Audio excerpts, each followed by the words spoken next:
Assalamu alaikum. In today's video, we are looking at another brilliant and attacking game of Mikhail Tal. He was playing against Milko Bobotsov, and in this game, he sacrificed his queen for only two minor pieces. Mikhail Tal was playing as a black and Bobotsov was playing as a white. So he started the game with d4, knight to f6, c4, g6, knight to c3, and bishop to g7, king's Indian defense. And the black simple motive is to let white build his center and then he will attack it. So e4, d6, f3. What is the plan of f3? The white will simply go knight g2, e2, and after that bishop to e3, queen to d2, and then long castle. And in some occasions he can go bishop to h6 and then trade this dark square bishop. And because of this long castling, so white will now push his pawns forward and attack the black king. So in the game, Mikhail Tal played short castle, knight g to e2, c5, attacking the center, bishop to e3, giving another attack on the c5. But now knight b to d7, another defender, queen to d2, preparing for the queen side castle, a6. Queen side castle, queen to a5. The simple threat is when you move your knight, we will simply capture the a2 pawn.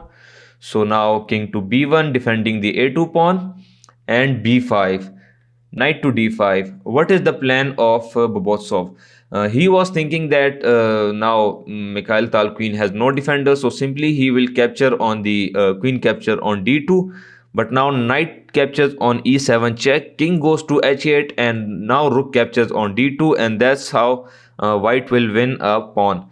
But I always say, if you think you know Mikhail Tal, then you are wrong. So here Mikhail Tal goes with his signature move, knight captures on d5, giving away his queen. And white simply captured the queen on a5, and now knight captures on e3, attacking the rook. So now rook to c1, knight captures on c4, attacking the queen. Here Bobotsov was thinking that he is already up in the material, so why not trade this rook with this dangerous knight? And he goes with the rook captures on c4 and b capture on c4.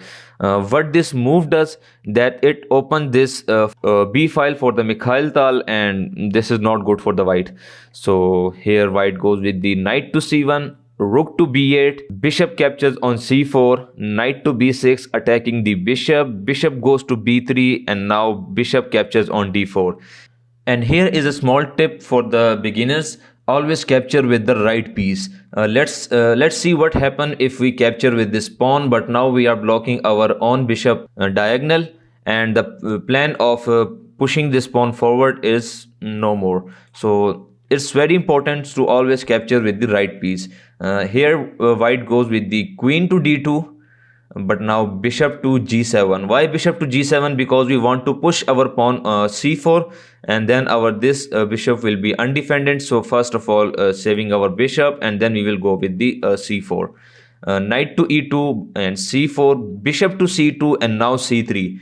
And white cannot capture this pawn, because let's say if you capture with this pawn, but now knight to c4 with discover check, and your cutie pie is gone. So it's not possible. Let's say if you capture with your knight, let's say knight captures on c3, but now knight to c4, attacking your queen. Let's say your queen goes to d1. Now we can play rook captures on b8, but first we can also play bishop captures on c3. Let's say bishop to b3, but now knight to d2 check, king goes to a1, knight captures on b3, a captures on b3, and bishop to g7. But now black has these two bishops and this rook in the exchange of queen, and it's totally winning for the black. So you cannot capture this pawn with your pawn or either your knight. So that's why white goes with the queen to d3, c captures on b2. Now knight to d4, interfering this diagonal physically, but it's too late, and now this b pawn is far more dangerous for the white. So bishop to d7. What happens if you capture this pawn? If you capture it, but now knight to a4, double check. Let's say your king goes to a1, But now rook to b4 attacking your knight. So let's say rook to d1, but now rook to c8 attacking your bishop. Let's say bishop captures on a4, bishop captures on a4 attacking your rook.